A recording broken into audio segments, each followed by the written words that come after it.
сшить еще понарошку, а ведь сама еще размером с кошку. Такая маленькая мама-крошка, а маленькие ножки почти с ладошку и любят жить еще понарошку, а ведь сама еще размером с кошку. Такая маленькая мама-крошка.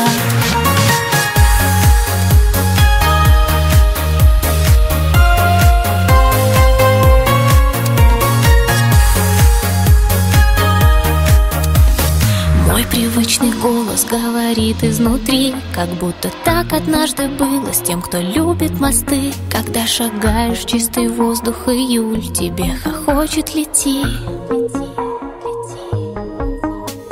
Не спешите, людям, мне не надо помочь. Я лишь теперь дышу живая, мне ведь с вами не вмочь. А ты меня запомни.